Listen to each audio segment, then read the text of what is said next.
예레미야 2장 9절부터 13절까지 말씀 한 절씩 교독하시겠습니다. 지난 주일 말씀에 하나님이 이스라엘 백성들의 조상들의 죄를 지적을 하셨습니다. 종교 지도자라고 할 수 있는 그 모든 그룹들의 참 이렇게 죄악도 지적을 하셨죠. 하나님은 종살이 하던 그 백성들을 애굽 땅에서 나오게 하시고 광야를 건너게 하시고 약속의 땅으로 인도를 하셨는데 그 백성들이 기름진 땅에서 풍요를 누리기 시작하면서 이제 하나님을 멀리하고 더군다나 이제 우상을 찾고 섬기는 이런 모습을 보이게 되었습니다. 과거에는 광야 시절에는 하나님을 의지하지 아니하면은 하나님의 인도하심이 없으면은 도저히 살 수가 없었습니다. 그래서 하나님을 의지하고 살았는데 지금은 자기 땅이 있고 기업으로 받은 땅이 있고 자기 집이 있습니다. 먹을 양식을 넉넉하게 거두게 되었고 마실 물도 그렇게 있습니다. 지난주에 표현에 수도꼭지 털면은 뜨거운 물, 찬물 나오는 이런 모습. 그러니까 이제 신혼 때의 그 사랑을 백성들이 다 잊어버렸죠. 이제는 여호와 하나님이 필요한 것이 아니라 우리의 소산을 더 풍성하게 해줄 바알신이 필요했던 것입니다.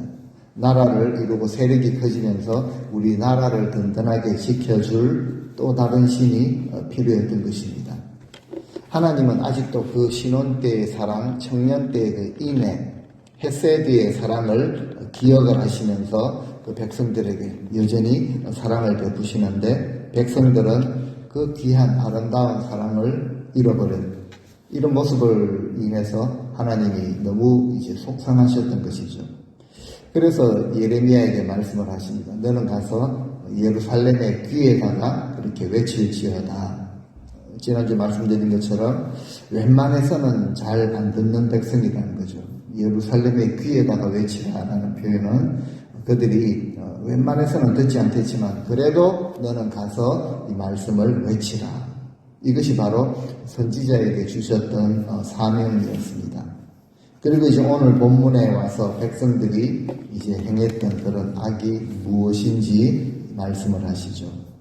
그 전에 9절에 보면은 이제 이렇게 말합니다. 내가 다시 싸우겠다. 그 백성들과 싸울 뿐만이 아니라 너희 자손들과도 싸우겠다.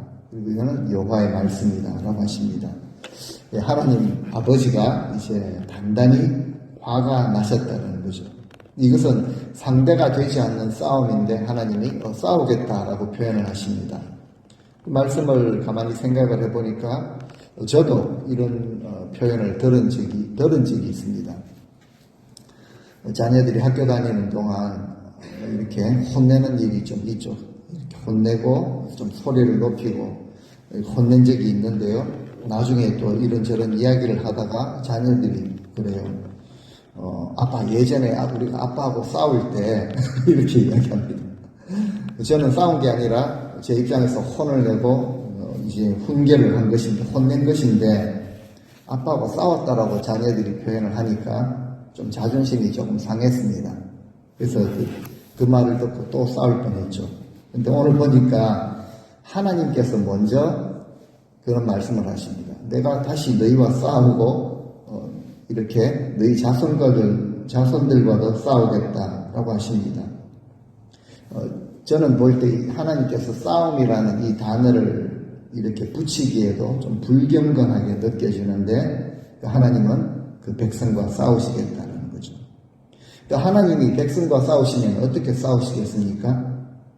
누가 더 의롭냐, 누가 잘못이 없냐, 이런 것 가지고 싸우시겠습니까? 하나님이 싸우신다는 것은 너희가 이렇게 악하니까 내가 다 너희를 없애버리겠다라고 싸우시는 것이 아니죠. 아버지의 심정입니다. 내가 매를 들어서라도 너희 그 잘못된 길을 바로 갈 수 있도록 그렇게 고치겠다. 너 그 잘못된 그 고집을 끊겠다. 그래서 하나님께로 온전히 돌이킬 수 있도록 타이르고 책망하고 그 안에 헤세드의 사랑이 여전히 들어있는 것이죠.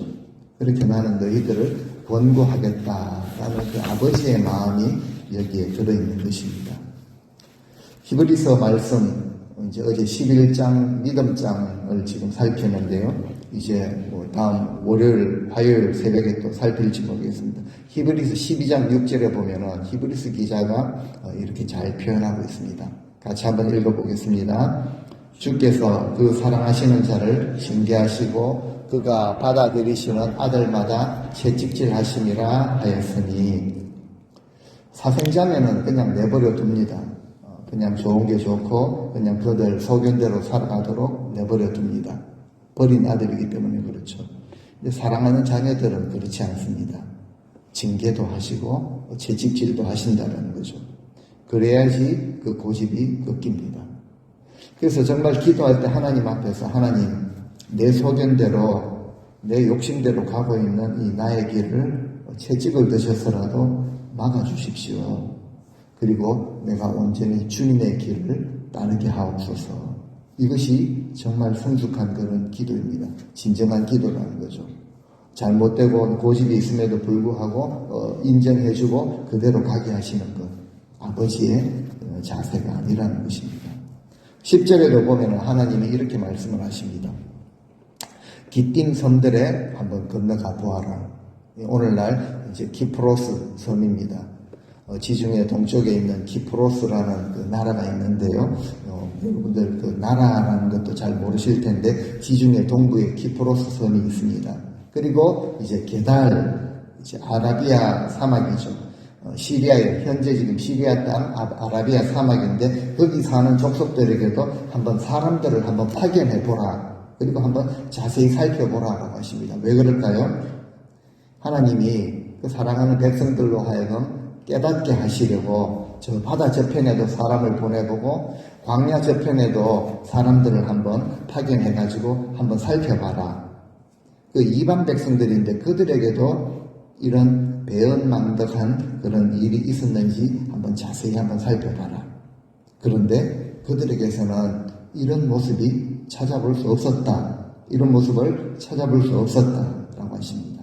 그래서 잘 살펴보고 내 백성들은 내 자녀들은 온전히 나에게로 마음을 돌이키라 라는 그 마음이죠. 오늘 본문 전체를 통해서 계속해서 하나님의 징계, 심판을 말씀하시는 것이 아니라 하나님 아버지의 안타까워하시는 마음을 우리에게 보여주고 있습니다. 신앙생활이라는 것이 하나님의 마음을 깨닫는 것이죠. 그래 깨달을 수 있도록 우리에게 여러 가지를 통해서 계속 말씀을 하십니다. 왜 그런가 하면 하나님은 그 사랑하는 독생자 예수 그리스도를 통해서 우리에게 이 구원의 은혜를 허락하셨습니다. 우리 힘으로 해결하지 못했던 그런 문제였는데 나를 대신해서 사랑하는 아들의 그 속전을 대속의 값을 받으시고 우리를 자녀 삼아 주셨다는 것이죠. 이 아버지의 마음을 이렇게 사람으로 우리를 대하시는 그 마음을 우리가 좀 깊이 생각해 보아야 합니다. 말로만 그 크신 하나님의 사랑이 아니라 그 은혜가 얼마나 크고 높고 또 깊은지를 깨달아야 한다는 것이죠. 그래서 계속 말씀하십니다. 그 다음 절에도 보니까 세상의 어느 나라가 자기가 섬기는 그 신을 다른 것과 바꾸어 먹었냐, 그런 일이 없었다. 그런데 나의 백성은 그 나의 귀한 이 영광을 무엇과 바꾸어 먹었다고요? 무익한 것과 바꾸었다라는 것이죠. 바꿔 먹었다라는 표현을 제가 이렇게 썼는데요.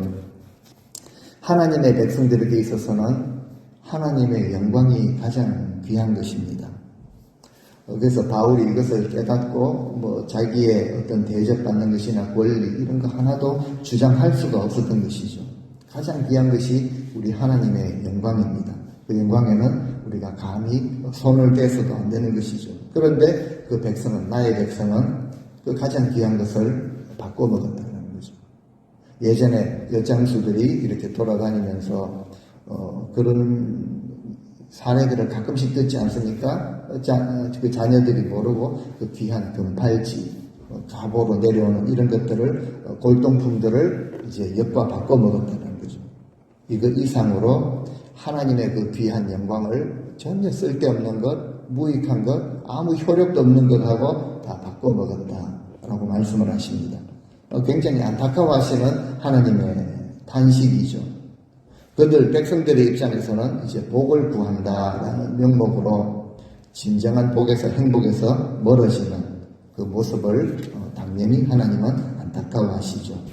이런 속상함이 다음 구절의 12절에 좀 더 잘 나타나고 있습니다. 너 하늘아 이 일로 말미암아 놀랄지어다, 심히 떨지어다. 백성들에게 하는 말씀이 아니라 그 하늘 향하여서 말씀하시죠. 두려워할지어다, 여호와의 말씀이다. 이 정도로 확실한 말씀이라는 것이죠. 어떻게 하나님의 백성이 하나님으로부터 돌아서서 하나님 아닌 것을 향해서 가고 있는지, 너 하늘아 너는 보고 있지. 이 일을 보고 심히 떨지어다. 백성들은 대수롭지 않게 보지만 하나님은 말도 안 되는 큰 일로 하나님은 여기신다는 거죠. 이런 하나님의 마음을 우리가 깨달을 수 있으면 좋겠습니다. 이것이 하나님께는 굉장히 큰 일이라는 것입니다. 그런데 백성들은 보니까 대수롭지 않게 이렇게 바꾸는 이런 모습이 있었습니다. 그러면서 이제 백성들의 죄를, 유명한 말씀이죠. 유명한 구절인데 백성들의 죄를 두 가지로 이제 요약을 하십니다. 13절을 다 같이 한번 읽어보시겠습니다. 내 백성이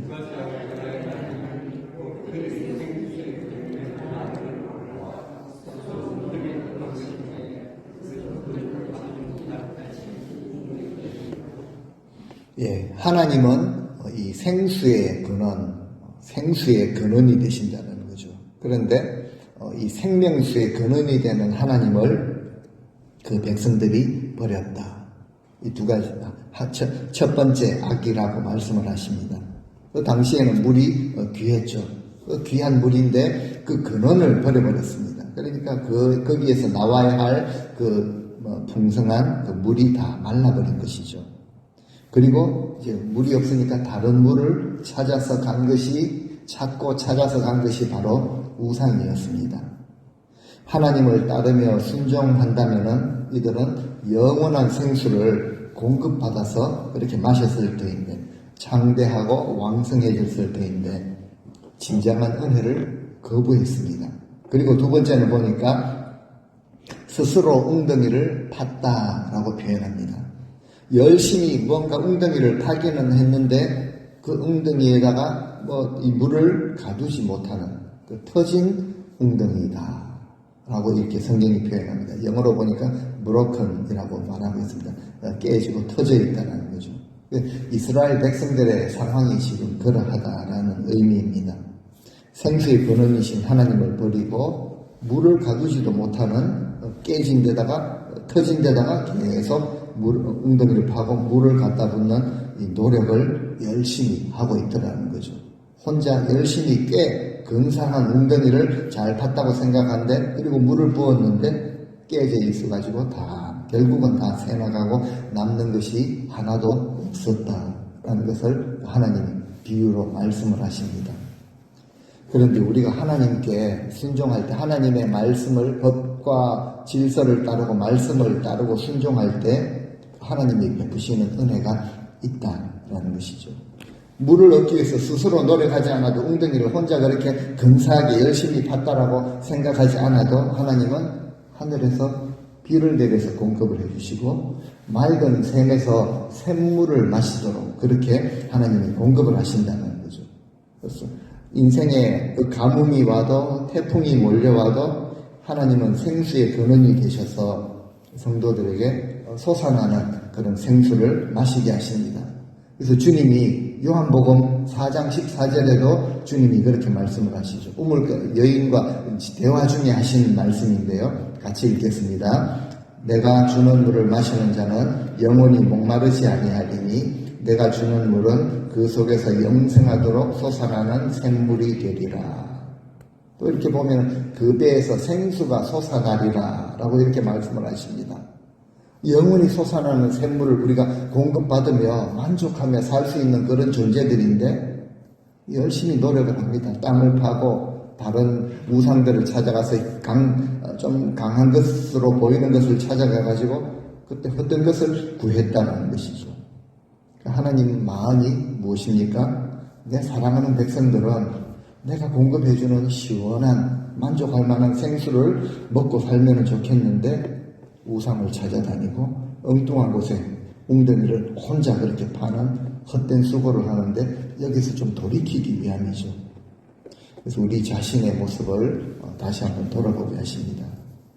오늘 이 말씀을 듣는 우리 각 사람은, 저와 여러분들은 정말 생수의 근원이 되시는 하나님을 내 마음 가운데 모시고 있는가? 주님도 그렇게 말씀을 하셨는데 영생하도록 솟아나는 샘물, 만족함이 있고 기쁨이 있는 정말 행복과 감사가 넘치는 그 샘물을 마시며 기쁨으로 우리 주님의 말씀을 따르고 있는가? 혹시라도 아니면 물을 가두지 못할 그런 터진 웅덩이에 계속 투자를 하고 그렇게 살아가고 있지는 않은가? 이 자리에 계신 우리 모든 성도님들, 우리 사랑하는 우리 성도님들 삶 가운데요, 우리의 삶이, 우리 인생이 생수의 근원이신 하나님께 연결이 되어 있어서 세상이 줄 수 없는 그런 기쁨, 그리고 하나님이 주시는 평안, 만족, 이런 모든 풍성한 은혜를 참 더욱 누리시는 우리 성도님들 다 되시기를 바랍니다. 14절, 본문 14절에 보니까 하나님이 계속 탄식하시면서 말씀하십니다. 내 백성인데, 내 백성 이스라엘이 종이냐? 여기서 이제 종은 이제 팔려온 종, 값을 주고 사온 종이겠죠. 그리고 시종이라는 말을 합니다. 요즘 잘 안 쓰는 표현인데요. 보니까 영어로 slave by birth, 태어나면서 이제 종으로 태어났다는 거죠. 부모가 종인 경우에 태어나면서 이제 종이 되었습니다. 내 백성은 이런 존재가 아니다. 나의 자녀들인데 어찌하다가 헛된 우상에게 포로가 되었느냐. 아직 포로로 잡혀가기 전이었습니다. 근데 하나님은 앞으로 이제 이렇게 될 운명이라고 이제 말씀을 미리 하신 것이죠. 하나님을 등지고 우상을 찾아갔으니 결국 이방 민족에게 지배를 당하게 될 것이라 라는 것을 이제 미리 말씀을 하신 것이죠. 그러면서 15절에 보니까 이제 어린 사자들이 이제 바벨론을 의미하는데요. 어린 사자가 예루살렘을 향해 부르짖고 소리를 질러서 그 땅을 그냥 황폐하게 해버렸다. 성읍이 불타고 주민이 없게 되었다. 어린 사자라고 하는 것은요, 이제 바벨론이 새롭게 신흥 강국으로 떠오르고 있었기 때문에 그렇습니다. 이제 신흥 세력을 이제 형성을 하고 이스라엘을 향해서 부르짖고 삼켜버리니까 그 황폐함이 어떤 모습인가? 그 하나님 주신 땅을 다 빼앗기고 황무지가 되고 번성했던 성읍이 다 불타고 주민과 어린 자녀들이 다 포로로 잡혀가게 되는 이런 결과 일어나게 될 것이라 라고 하십니다. 그리고 16절에 보면은 노브이 나옵니다. 노브는 지금 애굽의 이집트의 멤피스 지역이고요. 이제 다바네스는 애굽의 또 동쪽 지역입니다. 애굽의 두 성읍이죠. 이제 시리아 그리고 이 바벨론 북쪽에는 이런 제국들이 있고 밑으로는 애굽 제국이 있습니다. 항상 이제 이 제국들이 힘을 겨루면서 부딪힌 장소가 팔레스타인 지역이었죠. 이스라엘이 그 사이에 끼어가지고 서로 공격이 해오면은 바벨론이 또 공격을 해오면은 애굽의 힘을 빌려서 바벨론에 대항해버리고 있습니다. 그러면서 이제 애굽의 노브이라든지 다바네스 이 의지를 하게 되죠. 이런 세력들을, 나라들을, 나를 도와줄 것이라 생각하고 의지를 했는데 결국 이것이 너의 정수리를 상하게 하였다. 하나님을 버리고 이렇게 좋아 보이는 것, 나에게 도움이 될 만한 것, 우상, 세상 권력을 의지하면 오히려 의지하는 그것에 의해서 망하게 된다라는 것을 보여주죠. 이것이 결코 우리를 안전하게 지켜주지 못한다라는 것을 보여주시는 것이죠. 자, 이런 상태가 되면은 백성들이 그때 가서야 하나님을 조금 깊이 생각하게 되죠. 어떻게 생각합니까? 좋게 생각하는 것이 아니라 하나님이 우리를 버리셨는가? 우리는 하나님의 언약 백성인데 우리를 버리셨는가? 책임을 하나님께 돌리죠. 지난주에도 그렇게 백성들이 그런 모습을 보였는데 그 책임을 하나님께 돌립니다. 아니라고 성경은 말씀하시죠. 하나님은 앞에서 이미 말씀하셨습니다. 너희가 생수의 근원이 되는 나를 버렸다. 그리고 더 좋아 보이는 도움이 될 만한 것 찾아간다. 라고 말씀을 하시죠. 그래서 17절 말씀에 이렇게 말씀을 하십니다. 네 하나님 여호와가 너를 길로 인도할 때에 네가 하나님을 떠남으로 스스로 불러들인 일이 아니냐. 하나님의 징계와 심판을 불러들였다는 거죠. 그 앞에 이제 앞절에서는 이제 놉과 다바네스를 의지했다고 이야기하는데 이제 18절에 보면은요 어떤 징계를 또 불러들였는가. 그들이 시홀의 물을 마시려고라고 표현하죠. 그래서 애굽으로 가는 길에 또 강물을 마시려고 위에 또 아수르로 가는 길에 있는 것은 또 어쩐 일이냐. 무슨 표현이냐 하면은, 도움이 되겠다 싶으면은 아무거나 의지했다는 거죠. 애굽이든 아수르든, 광야길이든 바닷길이든, 이거 우리 도움 되겠다 싶으면은 그거 덥석덥석 붙들었다. 여기에 억압받으면은 다른 힘 의지해서 살아남고 싶고, 저런 일로 또 억압당하면은 다른 또 강대국을 의지하고 싶고, 결국 하나님을 멀리하는 삶의 연속이었다라고 말하고 있습니다. 그래서 결국 너희가 이 패망하는 길은 너희 스스로 이제 불러들인 것이다. 자, 그래서 그 결과가 어떠한가 이제 19절에 또 말씀을 하십니다. 좀 이렇게 힘든 말씀이긴 한데 19절 말씀을 같이 한번 읽으시겠습니다. 내 악이 너를 징계하겠고 내 반역이 너를 책망할 것이라. 그런즉 내 하나님 여호와를 버림과 내 속에 나를 경외함이 없는 것이 악이요 고통인 줄 알라. 주 만군의 여호와의 말씀이니라. 우리는 고통이라고 생각을 하면은 공격을 받아가지고 공부해지고 당장 어떻게 먹을 것이 없고 이런 걸 고통이라고 하는데 하나님은 이제 하나님의 말씀이라고 하시는 것이 뭐냐면은 우리 속에 여호와를 경외함이 없는 것이 악이고 이것이 고통이다라고 말씀을 하십니다. 네 악이 징계하겠다. 하나님을 따르지 않는 태도들이죠. 그리고 반역은 영어 성경에 보니까 backsliding이라고 되어 있습니다. 되돌아가는 것이죠. 하나님을 섬기다가 이제 이전에 노예되었던 죄악되었던 모습으로 돌아가는 것. 결국 여호와를 버리고 하나님을 진심으로 경외한 없는 이것 자체가 악이고 고통인 줄을 알아야 한다라고 말씀을 하십니다. 이 예레미야 입장에서는 목회자가 이런 말씀, 결국은 이 예레미야서도 우리에게 소망과 회복을 말씀하시기 때문에 귀한 말씀인데요. 일단 하나님의 말씀을 받아서 이제 전하는 것. 목회자들도 쉽지 않은데 예레미야는 이 선지자로 부르심을 받아서 그 자기 백성들에게 민족의 멸망에 대해서 이제 두려운 메시지를 참 전해야 하니까 참으로 난감한 그런 운명에 처하였다라고 볼 수 있습니다. 그런데 더 안타까운 것은 바로 백성들의 모습이죠.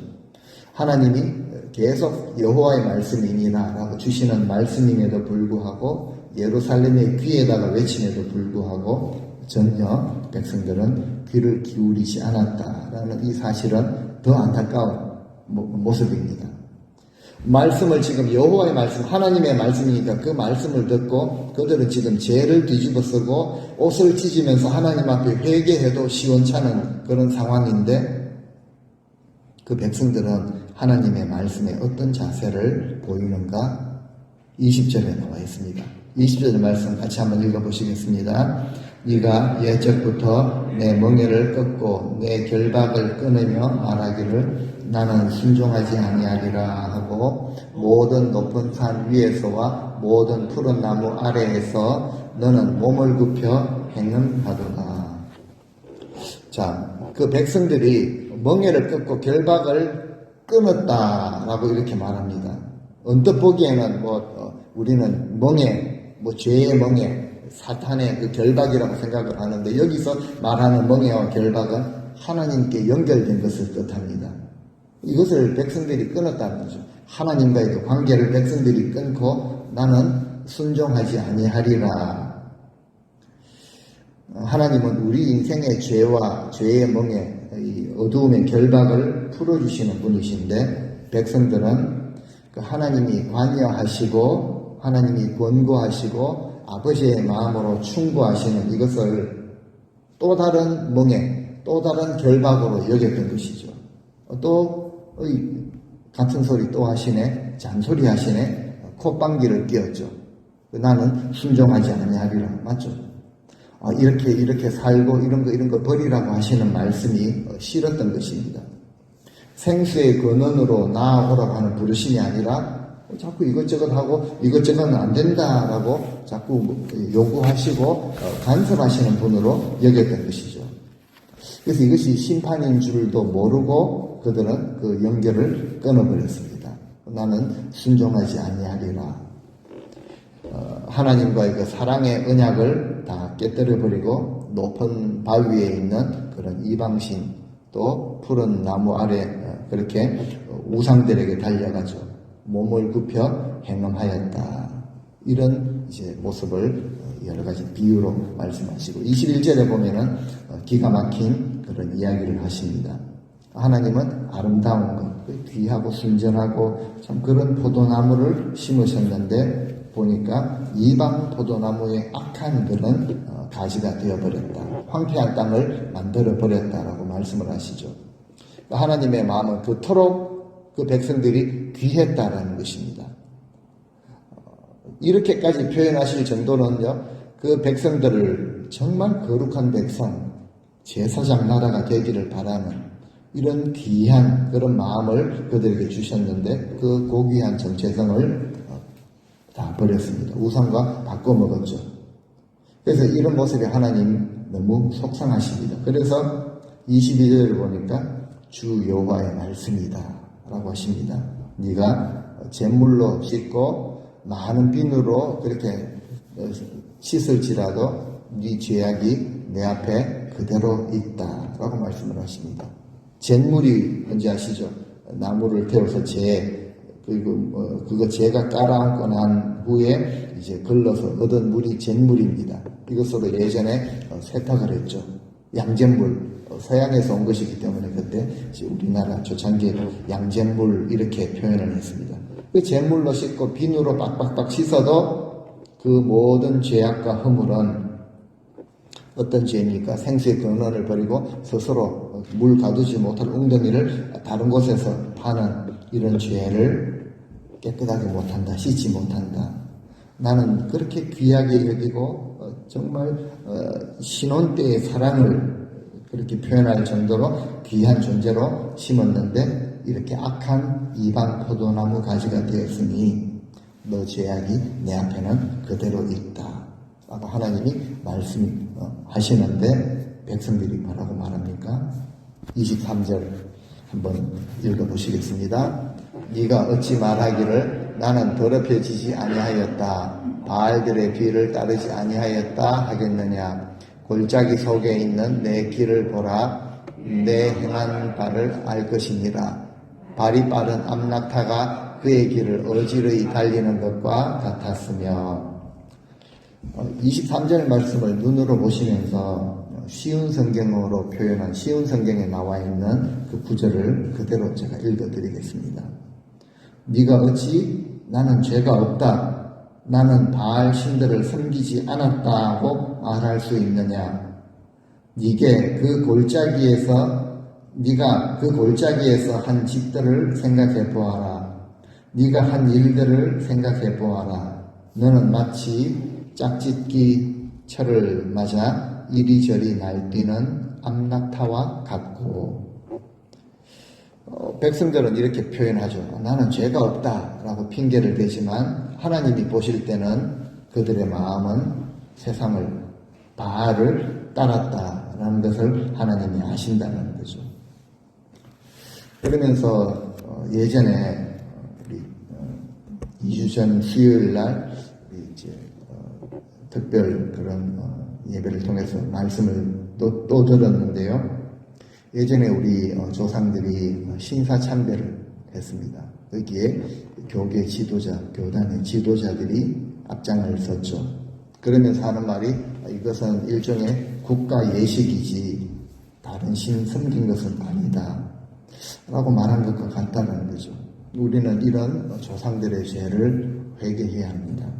그래서 이번 주 금요일도 우리 기도회, 우리 중보기도 합주회에 나오셔서 같이 또 회개하고, 지금 나라와 민족, 열방, 기도의 제목들이 참 많은데요. 우리가 또 중보기도를 그렇게 하기를 원합니다. 우리 역시 입술로는 나는 하나님을 섬긴다, 우상을 따르지 않았다, 또 때로는 이렇게 대화를 나누면 영적인 말을, 은혜로운 말을 하는데 우리 삶은 그냥 자기 욕심을, 탐욕을 따르는, 표현하자면 무신론적인 삶, 이렇게 살고 있다면 우리가 우리 신앙을 철저하게 돌아보아야 합니다. 백성들의 모습이 그렇기 때문에 그렇죠. 나는 우상, 만몬 따르지 않았어 라고 하지만 하나님이 보실 때에는 너는 더럽혀졌고 그 뒤를, 우상의 길을 따랐다 라고 하실지 혹시 모르죠. 그래서 하나님은 계속 그 백성들의 모습을 좀 적나라하게 표현을 하시는데요. 쉬운 성경을 이렇게 참고를 해보니까 너무 적나라합니다. 그래서 그 표현들을 그대로 그 다음 절 할 수 없는데요. 24절에 그렇게 나와 있습니다.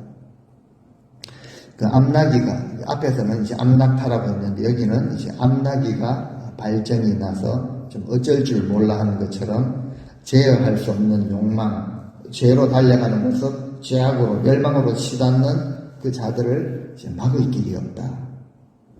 그래서 이제 하나님 뭐라고 하시는가? 이제 그 암컷들을 찾는 또 존재가 있죠. 수컷들입니다. 이방 민족들이죠. 사탄이죠. 수컷들이 힘들이지 않고 발정난 암컷들을 만날 수 있으리라 라고 하나님이 좀 이렇게 굉장히 좀 적나라하게 표현을 하십니다. 무언가 하면은 우리 인생이 이처럼 욕망이라는 것에 붙들리게 되면은 앞뒤 분별이 안 됩니다. 이성적인 사고가 작동하지도 않습니다. 그리고 자기 자신을 돌아보는 건 전혀 되어지지 않습니다. 그래서 좀 기가 막힌 표현을 하시죠. 좀 헐떡거리는 욕정을 멈출 수가 없다는 거죠. 그래서 우상들이, 사탄 마귀가 쉽게 그들을 붙들고 끌고 다닌다라고 표현을 하십니다. 하나님의 표현이죠. 그래서 우리가 이 신앙, 믿음이라는 것은 정말 하나님 앞에서 끊임없이 우리 자신을 돌아보는 것입니다. 그런데 사실은 제일 안 되는 것이 우리 자신의 모습을 돌아보는, 이것이 정말 안 됩니다. 우리는 어떤 마음이 있습니까? 우리조차도 나는 은혜를 받았다, 구원받은 백성이다. 근데 여기에 머물러 있어서는 안 된다는 거죠. 맞습니다.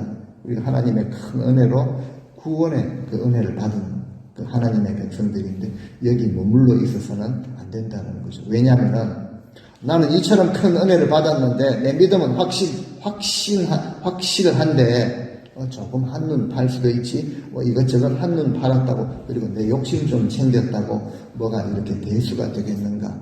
이렇게 되기가 쉽습니다. 좀 사실 이것은 위험한 것이죠. 그러다가 사탄 마귀에게 결박당하고 끌려다니는 이런 모습을 간혹 보게 되는데, 100에 하나라도 이런 일이 있으면 조심하는 것이 맞죠. 나는 그렇지 않은데, 믿음이 있는데 안주하는 것보다 정말 말씀의 거울 앞에서 자신을 돌아보며 처복종시키는 것이 안전합니다. 그래서 하나님이 우리로 하여금 어떻게 해야 할 것인지 먼저 좀 조심해야 할 것을 말씀을 하시죠. 마지막 25절입니다. 같이 읽겠습니다. 내가 또 말하기를 네 발을 제어하여 벗은 발이 되게 하지 말며 목을 가라게 하지 말라 하였으나 오직 너는 말하기를 아니라 이는 헛된 말이라 내가 이방신들을 사랑하였은즉 그를 따라가겠노라 하도다. 하나님이 어떻게 하지 말라고 하십니까? 두 가지를 말씀하시죠. 네 발을 제어해가지고 함부로 다니지 말고 이제 벗은 발이 되게 하지 말라. 그러니까 이제 이것은 이제 욕망에 사로잡혀서 몸을 그렇게 굴리는 것, 이것을 하지 말라라는 거죠. 그래서 점잖게 표현을, 성경에 점잖게 표현을 해가지고 벗은 발이 되지 말게 하라라고 하시는데요. 즉 함부로 그 탐욕의 노예가 되지 말라라는 의미입니다. 그리고 또 한 가지는 이제 목을 가라게 하지 말라. 세상 이 욕망에 사로잡히면 아무거나 도움되겠다 싶으면은 내게 즐거움을 주겠다 싶으면은 아무거나 집어삼킵니다. 목이 마른데 소금물을 바닷물을 벌컥벌컥 마시는 것과 같다는 거죠. 목마름을 누구나 가지고 있는 목마름을 해소하기 위해서 생수의 근원으로 나아가는 것이 아니라 그들을 더 큰 욕망으로 인도하는 것들을 따르고 있다는 거죠. 하나님은 이렇게 하지 말아라고 그렇게 말씀을 하시는데 백성들은 또 어떤 말을 합니까? 아니다. 헛된 말이다. 나는 세상을 사랑하기 때문에 그거 따르겠다. 나는 내 방식대로 가겠다라는 거죠. 그런 말 하지 말아라. 소용없다. 나는 다른 것이 좋다. 그를 따르겠다. 어떤 경고의 말도 들을 생각이 없다는 거죠. 나는 내 갈 길, 내 믿음 지키고 내 갈 길 알아서 간다라고 이제 대답하였다라고 말씀을 하십니다. 그리고 이제 이어지는 말씀에도 당분간 이제 그 백성들의 죄악 계속해서 좀 드러내고 계십니다. 말씀을 이제 맺으면서 우리는 백성들의 모습을 거울 삼아서 우리의 모습을 돌아보는 것이죠. 가난하고 참 곤핍했던 때와 시절이 있었습니다. 하나님을 간절히 찾았죠. 교회 지하실에서 기도원에서 이렇게 열심히 기도하고 은혜를 사모했습니다. 지금은 풍요로운 가운데 말할 수 없이 부유해졌습니다. 지금 저는 아파트에 사는데요. 우리 미국에 있다는 자체가요, 절대적인 부유층에 속하는 것이죠. 그래서 우리가 부유해지고 우리의 신앙이 더 깊어지고 믿음이 더 성숙해졌는가? 풍요로움이, 안정된 삶이 우리를 정말 복된 삶으로 인도를 했는가? 만약에 그렇지 않다면 왜 그런가? 우리를 구원하신 그 은혜를 우리가 너무 가볍게 여기고 하나님 베푸신 사랑에 대한 감사를 잃어버리고 다른 어떤 사람과 비교를 하면서 세상과 비교하면서 나는 이 정도밖에, 내 삶은 이렇게밖에 되지 못했나. 세상을 부러워하고 따르고 싶은 욕망이 커서 하나님을 따르고 하나님을 섬기는 이런 진정한 행복이 줄어들지는 않았는가. 우리가 하나님 주시는 진짜 복을 누리려면은 시편 기자가 고백을 하는 것처럼 구원의 즐거움, 그 감사를 우리가 회복하고 우리의 그 욕망, 세상을 따르고자 하는 그 욕망을 줄여야 한다는 것이죠. 과연 나의 삶, 나의 신앙은 어떠한가?